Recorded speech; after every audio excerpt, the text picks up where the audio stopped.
C'est l'heure de l'information sur ESAE TV. Mesdames et messieurs, bonsoir et bienvenue dans ce journal. À la une de l'actualité, le Bénin accueille ce mois la 5e édition du mois du consommant local. Instauré au profit de tous les pays de l'UEMOA, dans le cadre d'une stratégie de promotion des produits locaux, le mois du consommant local vise à encourager la population à valoriser les productions locales. À suivre dans cette édition, Bruno Nidehoué, opérateur économique qui vante les mérites de ce mois et la qualité des produits locaux au Bénin. 2 civils tués par des hommes armés non identifiés à Karimama, commune située dans le nord du Bénin. Le drame s'est produit dans la nuit du 3 au 4 octobre 2024. On en parle dans ce journal. Le championnat national féminin de football, la saison 2024-2025, va démarrer le 17 novembre prochain. L'information a été rendue publique à travers une correspondance adressée au président de club. Espoir FC de Cotonou et Aigle Royal de leur côté n'ont pas attendu cette annonce pour se mettre au travail. Vous suivrez dans un instant les présidents des deux clubs qui analysent la prestation des joueuses.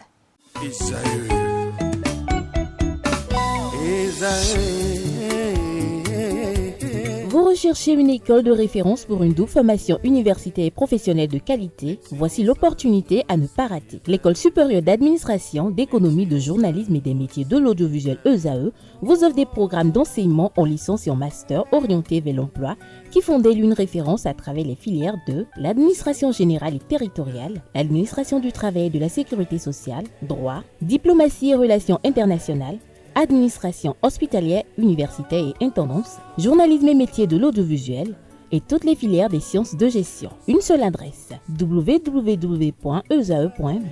Rendez-vous dès maintenant sur nos campus ESAE Bedjromende au numéro 90 93 65 21 ou au numéro 98 98 14 00. Paracourt sur le numéro 52 46 12 12. Aboumé-Calavi au numéro 52 88 44 44. Akpata au numéro 52 88 33 33. ESAE, l'excellence à un nom.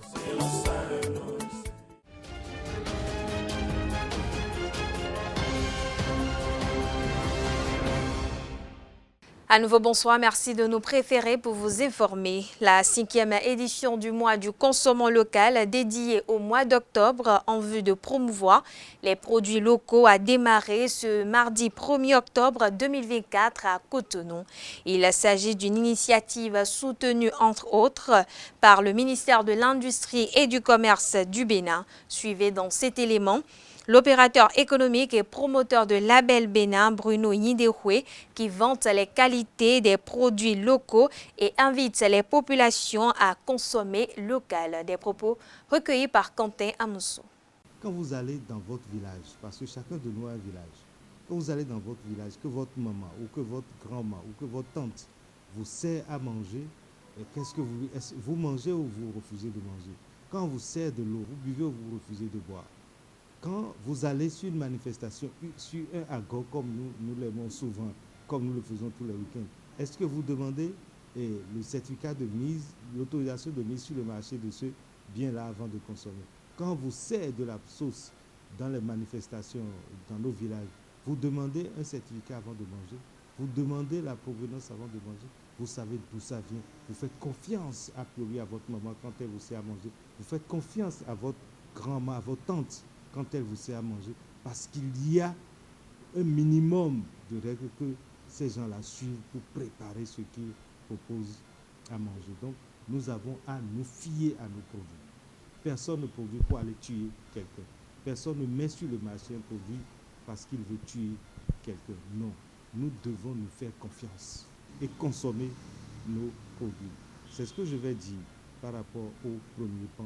Le second pan dit quoi? Qu'il faut positionner son produit comme étant venu d'ailleurs pour pouvoir le vendre. Oui, on a déjà tous été confrontés à ça. Moi, je suis Label Bénin, vous me connaissez, j'ai un magasin qui fait la promotion du Made in Bénin. Il ne m'arrivera jamais à l'esprit de tricher à ce niveau, parce que c'est de la tricherie. De mettre une autre provenance sur un produit pour pouvoir vendre, c'est de la tricherie et je déconseille de le faire. C'est vrai que c'est toujours bon de vendre son produit et que celui qui a fait ça a eu besoin de vendre. Mais non, ne le faisons pas. Communiquons. Amenons les gens à savoir qu'en consommant local, ils consomment des produits sains, ils consomment des produits propres, ils consomment des produits qui participent à leur bien-être. Et ne pas mentir avant de vendre son produit. Je l'annonce au sommaire de cette édition, la commune de Karimama, située dans le nord du Bénin, a été la cible des individus armés non identifiés dans la nuit du 3 au 4 octobre 2024. Le bilan fait état de 2 morts, dont un éleveur et son épouse. Selon les informations, des individus armés non identifiés ont ciblé des civils à Goro-Kambo, un village situé dans l'arrondissement de Birni-Lafia. D'autres sources évoque un bilan plus lourd, mais pour l'instant, aucune confirmation n'a été faite.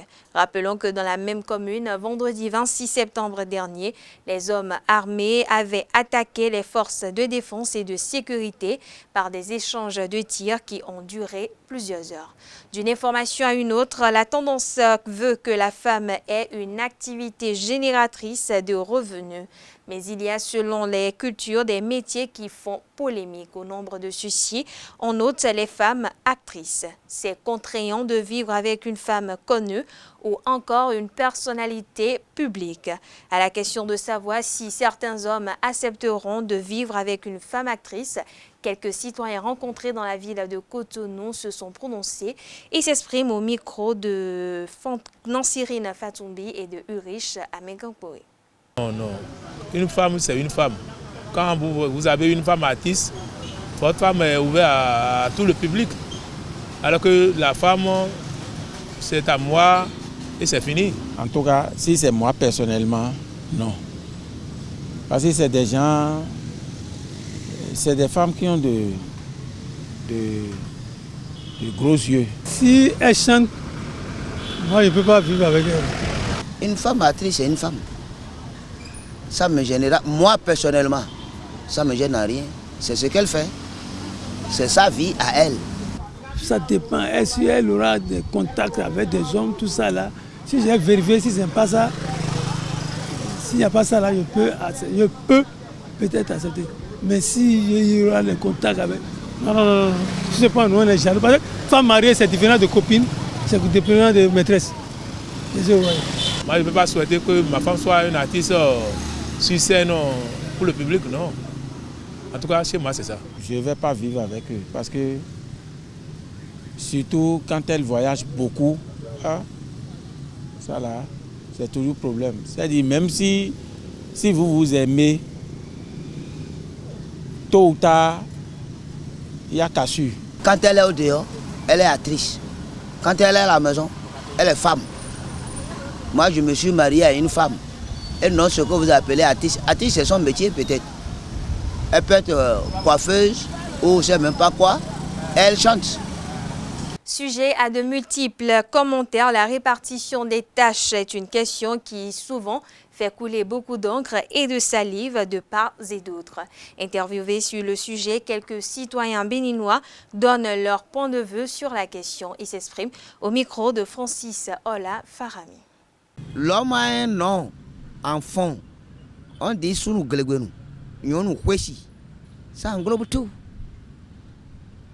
Est-ce que c'est parce qu'aujourd'hui les choses évoluent que vous demandez à ce que l'homme participe au moins à certaines tâches à la maison?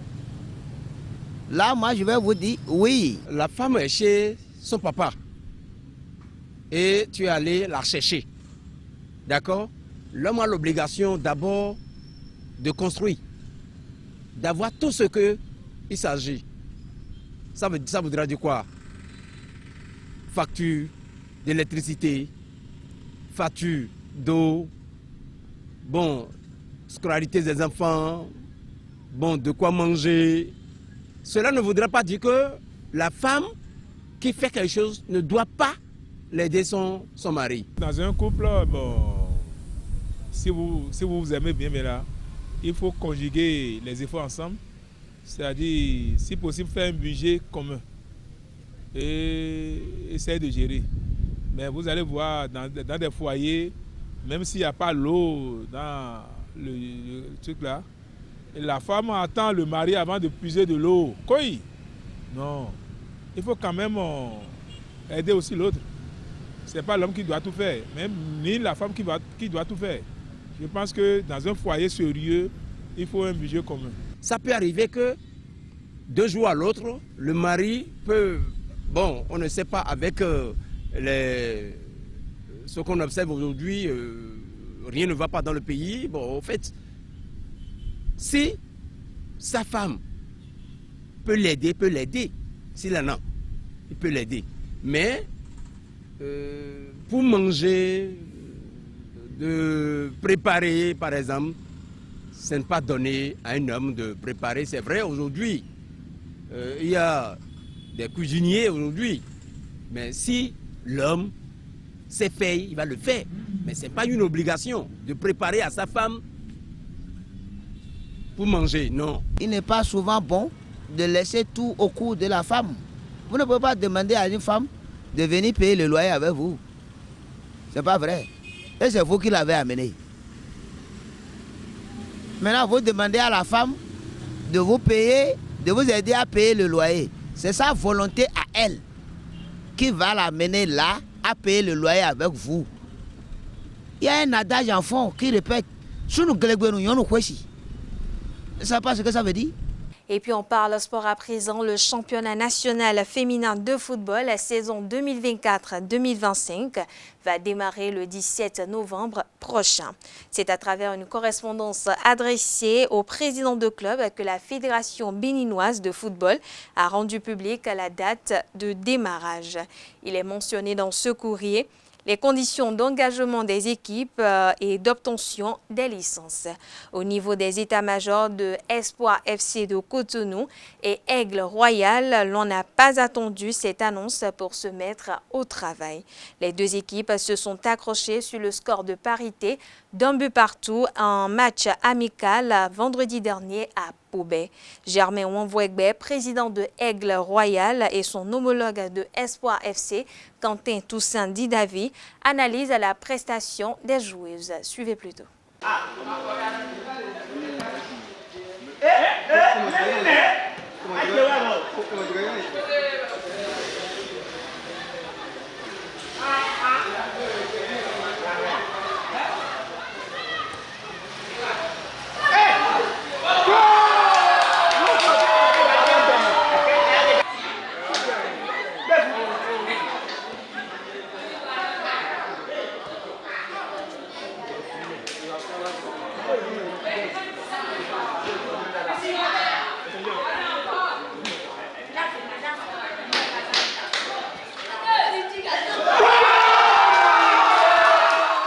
Nous avons des nouvelles recrues, des nouvelles joueuses que nous sommes en train de tester.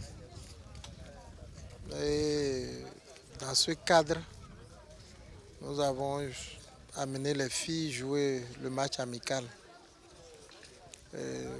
Bon, vous savez, le football, c'est le travail.